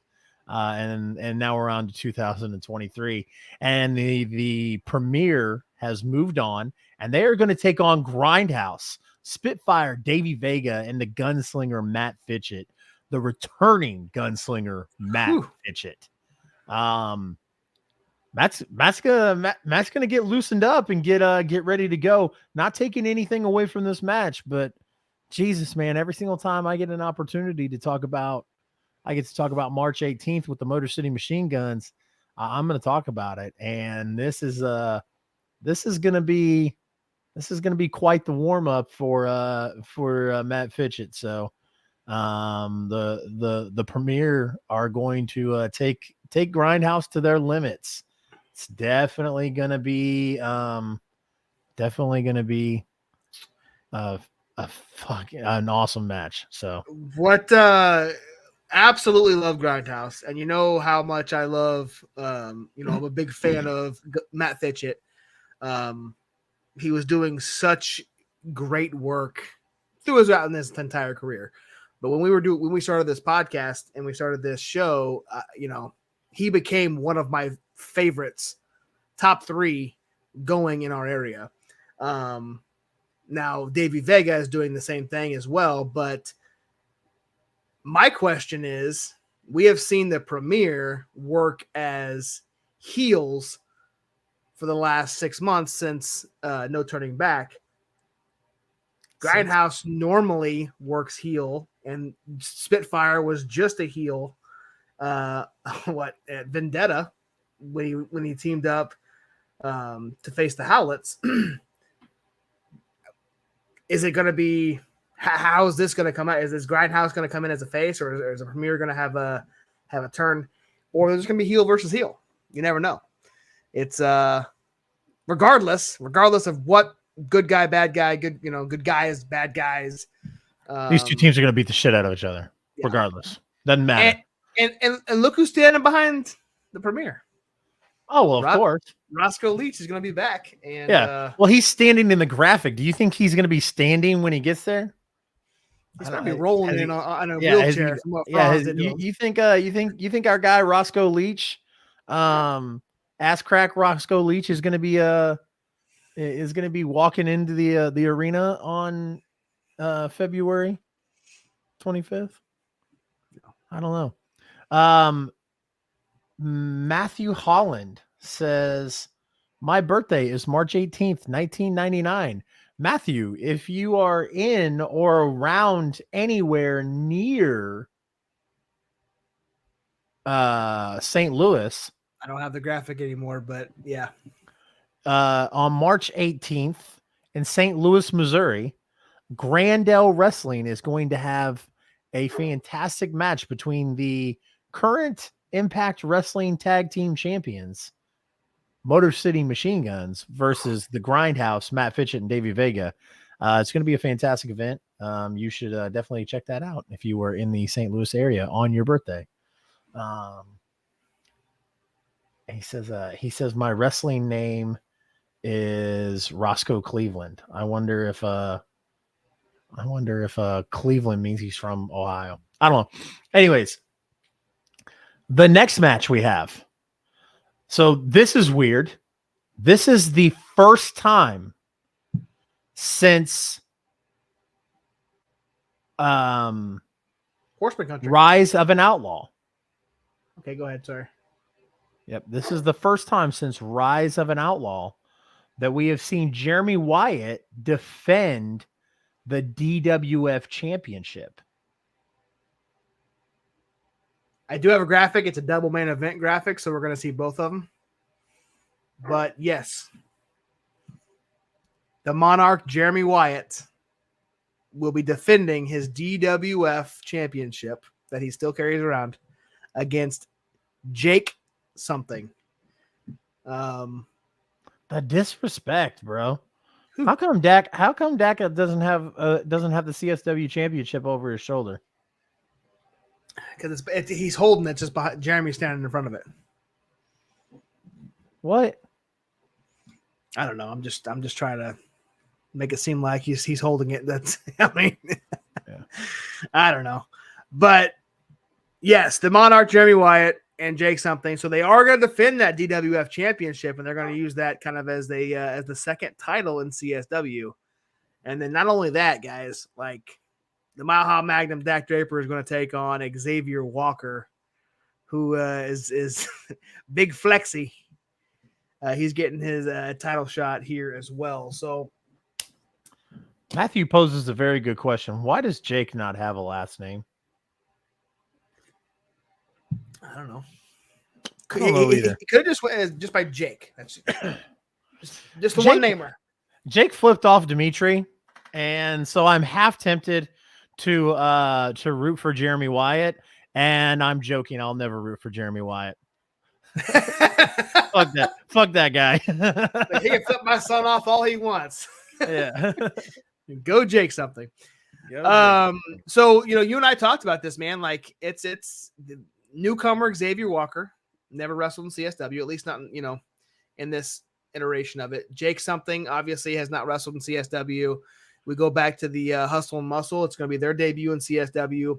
A lot of debuts coming up. A lot of new faces in CSW, and I love it. I do too, man. I do too. This is going to be a like I said, 4 matches already announced, and could you imagine what we would be looking at if I don't want to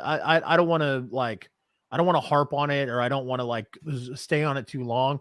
I just want to plant this little seed, because obviously the venue is going to be a little bit smaller than what it was. So could you imagine how big that card would have been had we had a bigger venue? I mean, like I said, we're seeing a lot of these new faces. So, man. Think about it. So you got 4 matches announced. So woo! That's the thing. That's another one, man. We've asked that every single event since he, declared it. Where is Arjun Singh's title match? And that's where I was kind of getting to. I've watched Vendetta twice now since it's been uploaded. Yeah. Arjun Singh clearly mentioned, whoever wins the CSW championship tonight, I'll be watching. And he's yet to get it. Where is it? But 4 matches in it. 4 matches in it. Don't get me wrong. I like Big Flexi, but yeah. Why is he getting a title shot over Arjun, who's been there, wrestled, and declared, I want a title shot, and deserves it? I mean, I'll tell you what, man. As much as he's hated around CSW, and I mean, he just comes in, beats people up, wins matches, and leaves. I mean, 1,000%. If you just kick Roscoe out of the way, I mean, he could probably, the sky's the limit, man. Yeah, absolutely. But what I was going to say is 4 matches announced, and I was going to, this kind of leads me into Arjun Singh because I was going to mention him. So Arjun Singh would most likely have a match announced at some point. You would think, maybe not. Who knows what they got going on this month, but you think there's still going to be an Arjun Singh match. There's still going to be maybe a possible Luigi Primo match. That's probably a given. Maybe a big strong boy, Ethan Price. He may be there as well. But what other wrestlers, we're still a month away, over a month away. What other wrestlers do you think are going to be on the card to kind of fill this out? Because it's already stacked. and whatever they add to it is just going to be icing on the cake. But do you have any wrestlers right now that you think are going to be added other than the Luigi and the Argent Singh that I've just announced or just said? Well, I would be extremely upset if Scott Tyler wasn't added. Yep. What about let me think.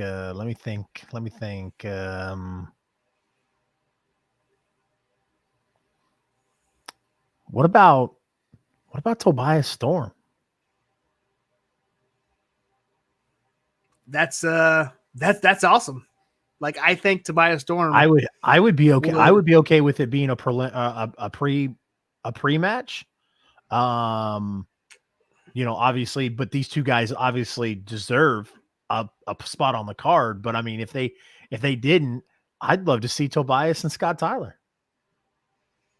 Yeah, that'd be a hell of a match, man. Yeah, hell of a match.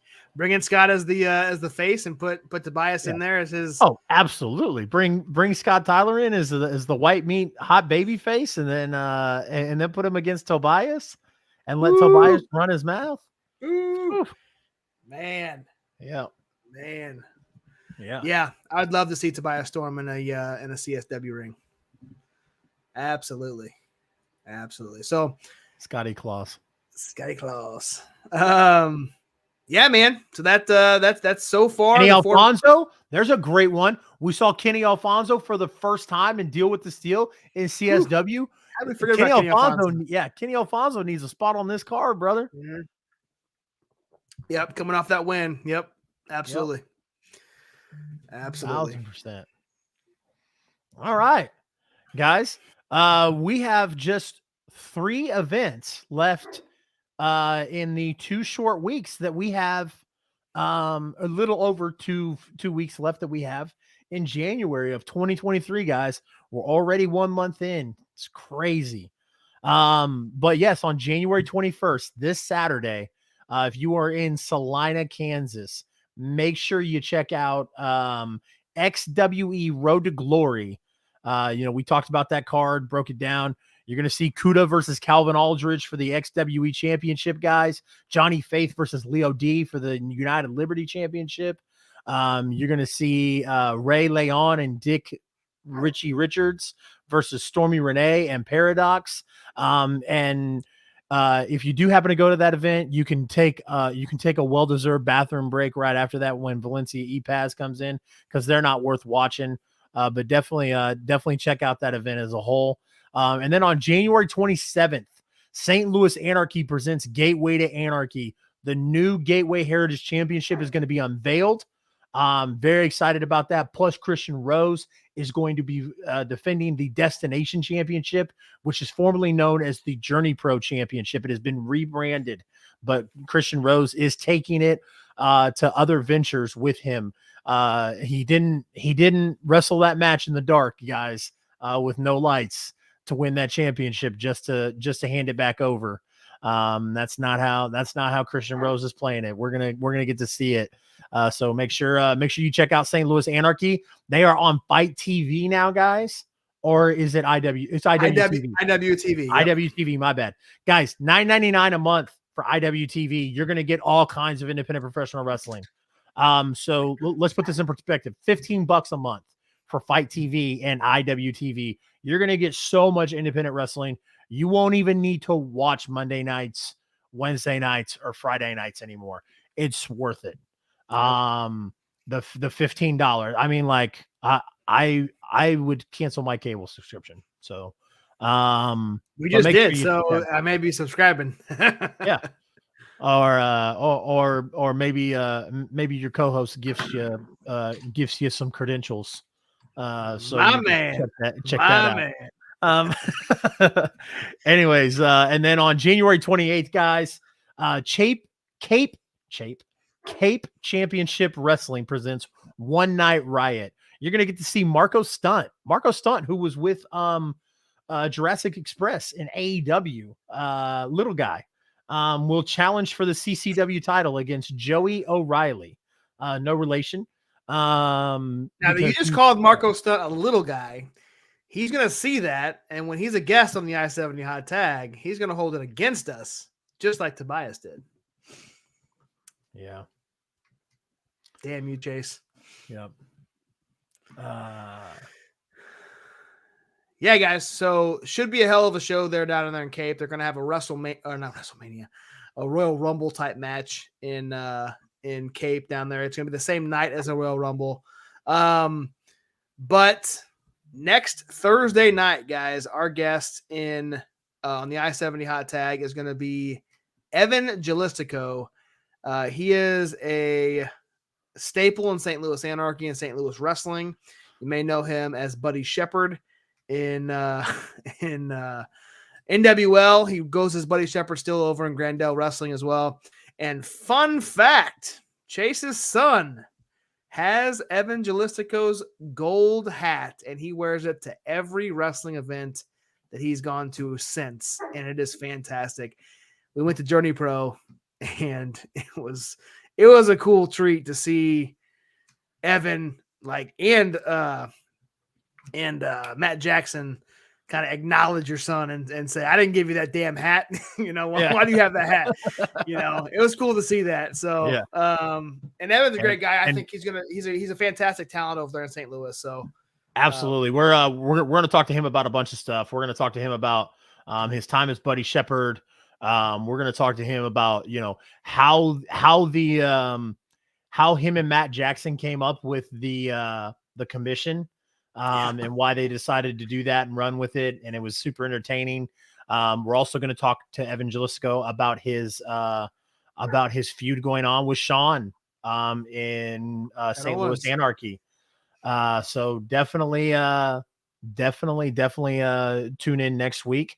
And on the pit stop on Monday, we're going to be watching a match of Evan's. We're currently finding out which match Evan would prefer us to watch. And when we get that, we'll watch that on Monday night. So come hang out with us here on the pit stop, brought to you by the I-70 hot tag, where we'll watch a match for our guest on Thursday and, kind of just get prepared for it.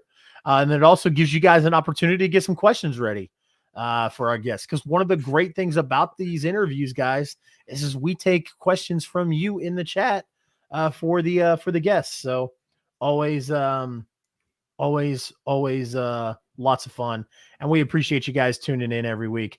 Even Matthew Holland, our new follower on YouTube, funny guy. Yes, appreciate you joining in the entire episode, Matt. Thanks for keeping the chat lively, my man. Absolutely.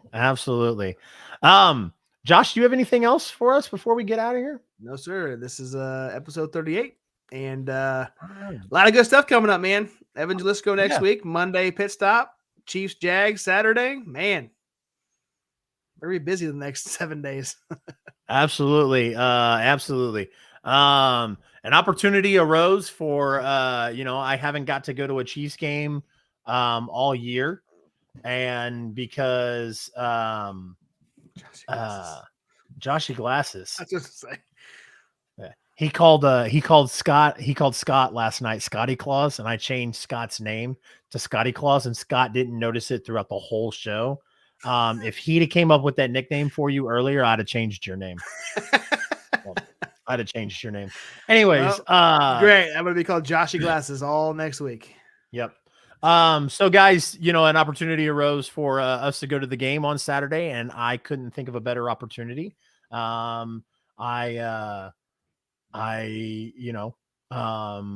and I have never been to a Chiefs game together, obviously because Josh is a huge Jacksonville Jaguars fan. But this is playoffs, and it's both of our teams, and we've killed it this year, and Josh has done a killer job.